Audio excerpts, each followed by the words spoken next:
Social Security is immune from the budget reconciliation process. So none of this, so anyone who's saying that President Trump is going to cut Social Security is full of it. Absolutely. It is, in fact, one of the handful of things that is expressly prohibited by the Byrd rule is touching Social Security.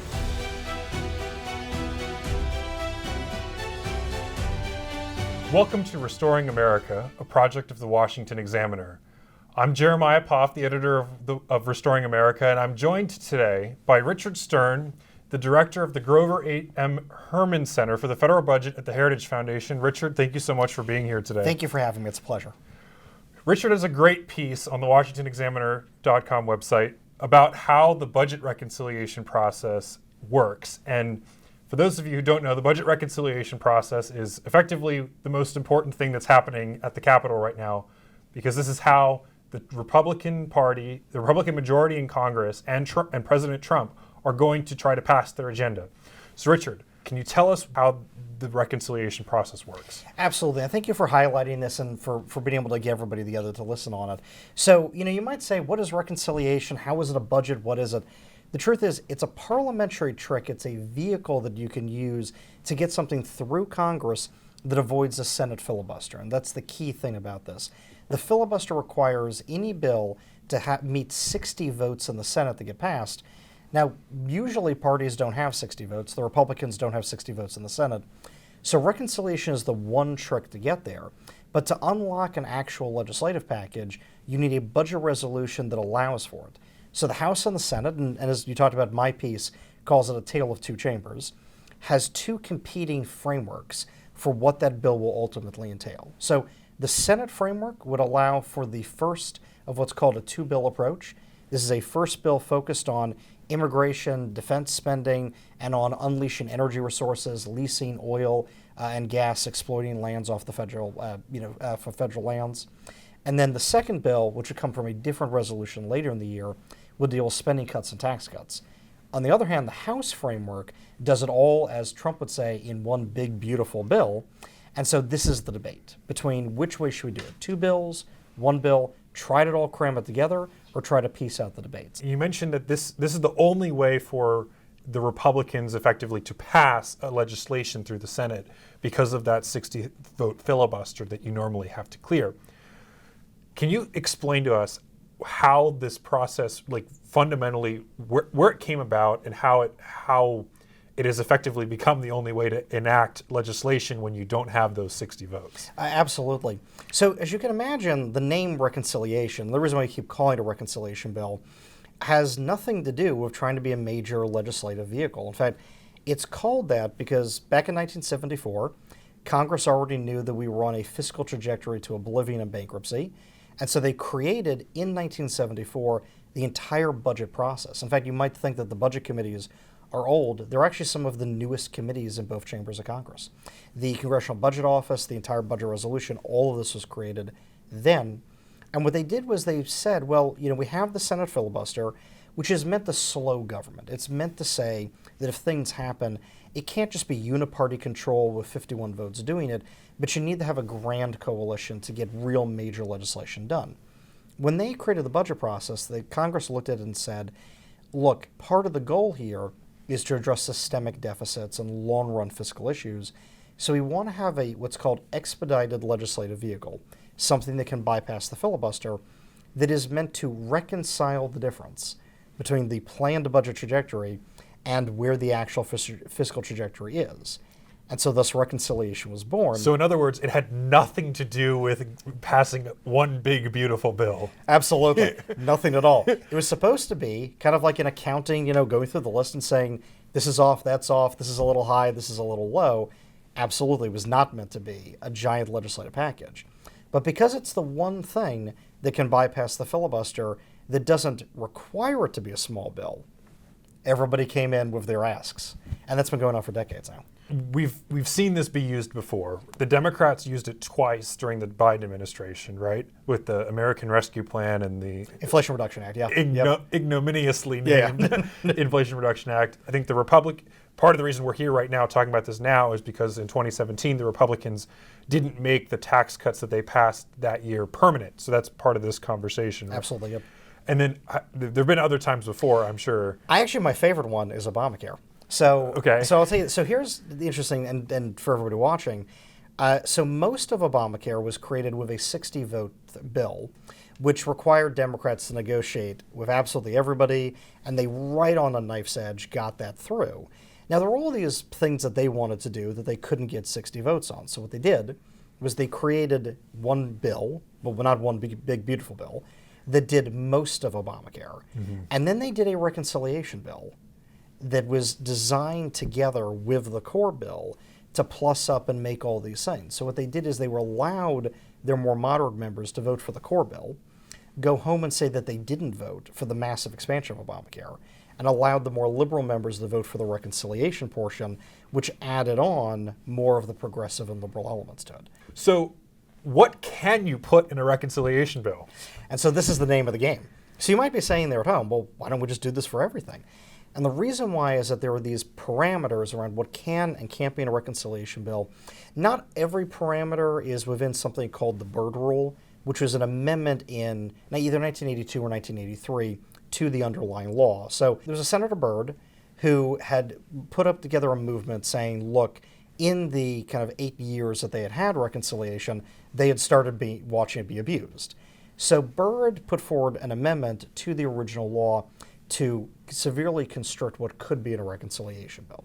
So there's a few other underlying parameters, and then his amendment to the law, which got signed into law, which are referred to as the Byrd Rule. And so because of that, the Byrd Rule serves as the grand limiter on what can be in a bill and what can't be in a bill. So to go through some of the specifics on it, a lot of this sound kind of inside baseball. A lot of these are common sense. So, a committee has to have jurisdiction over the thing that they put into the bill, something that makes sense. But the real kind of two hard things to deal with, the things that really everybody gets concerned with, is that a budget resolution produces specific limits and requirements on the size of either deficit increases or deficit cuts that a committee in Congress can alter. And again, it has to be within that committee's jurisdiction. So, perfect example of this is Agriculture Committee has jurisdiction over ag subsidies or food stamps. So the Energy and Commerce Committee couldn't put forward legislation to cut food stamps because it's not their committee. Mm-hmm. So that's one. The other major one, and this is really the thing that everyone gets wrapped around the axle on, is that you need to have, and this is what's in the law, the provisions, every single provision of the bill needs to produce a non-incidental change to either spending or revenue levels. So in other words, you have to be affecting the way that the government works with money. Well, and here's the thing about this. The question is, what does that precisely mean? And the answer is, nobody knows. So there's a lot of precedent, and there's a lot of, effectively, case law. But you're right. Ultimately, the provisions have to directly alter spending levels or basically tax collection levels. So as we're talking about budget reconciliation now in terms of the big, beautiful bill, right? What are some of the kind of creative things that the Republicans in the House and the Senate and President Trump can do to enact some of their key agenda ideas that, on its surface might not look like something that should be allowed in budget reconciliation, but you can come up with a creative way to do it? Absolutely. So let me tell you one of the ones that we've pitched at the Heritage Foundation that we've been talking to members of Congress about. And, there's always a kind of a shroud of secrecy about what's in and out of a reconciliation bill. But one of the things that we've put forward is there's all of this call, of course, to get rid of federal workers, to get rid of regulators, to downsize these federal agencies. As an interesting side note on this, there are two different types of federal spending. There's what's called discretionary and mandatory. But what I want you to think of is discretionary is indirect spending and mandatory is direct spending. And the reason why that matters is this non-incidental parameter of reconciliation. Could you give us an example of discretionary and an example of mandatory? Absolutely. So the budgets of the Department of Labor, all the regulatory agencies are discretionary spending. So most of that federal workforce pay that DOJ is going after is discretionary money. Mandatory, though, includes things like food stamps, like Medicaid, but also the entitlements like Social Security and Medicare. Which we should note, Social Security is immune from the budget reconciliation process. So none of this, so anyone who's saying that President Trump is going to cut Social Security is full of it. Absolutely. It is, in fact, one of the handful of things that is expressly prohibited by the Byrd rule is touching Social Security. So absolutely, you're right. Anybody who says they're going to go after Social Security has not read reconciliation law. So because of this, because most of that budget for regulatory agencies is off limits to reconciliation, you might say, well, how could we go after them?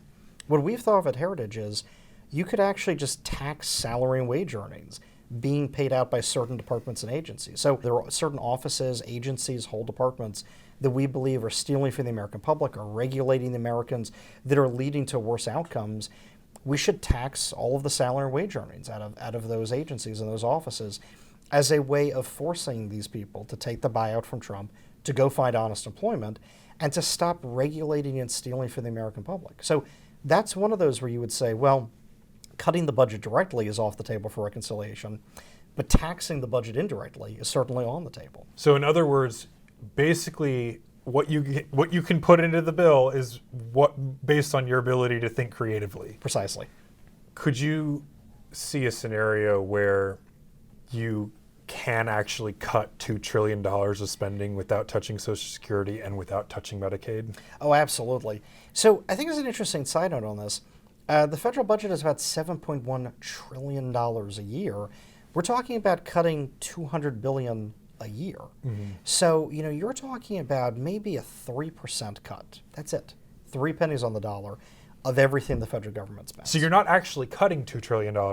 You're cutting $200 billion a year over 10 years. Yes, exactly, yeah. But I should say as well, even the tax cuts we're talking about aren't, $5 trillion. They're $5 trillion over 10 years. And of course, both scale up over time. Mm-hmm. But you think of the kind of sweeping fraud that DOJ has uncovered. And I'll give you one even better than this.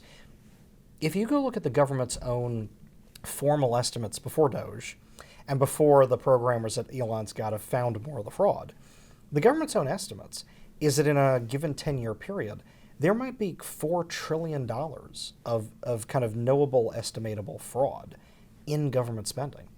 So, even just tackling half of that would get you the $2 trillion over 10 years. Could you actually balance the budget? Well, to balance the budget, you need a lot more than that. But I will tell you, though, the Heritage Foundation, the Republican Study Committee, who's in Congress, who I worked for a spell back in time, we'll put out annual budget alternatives that show you the exact path for how you get there. And what I would tell you is, a lot of people say, oh, the only way you could do that is to slash things, put people on the street. Not true at all.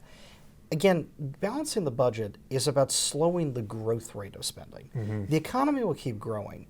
What we need is for the government to stop saying every time the economy grows by $1, we have to spend another $1. And in fact, the government says, let's spend another $1.20. That's the problem. That's how we've gotten here. Richard, thank you so much for joining us. It was a great conversation. Please be sure to like and subscribe on YouTube or wherever you're watching. And be sure to check out more at washingtonexaminer.com. Thanks for joining us. Thank you for having me on.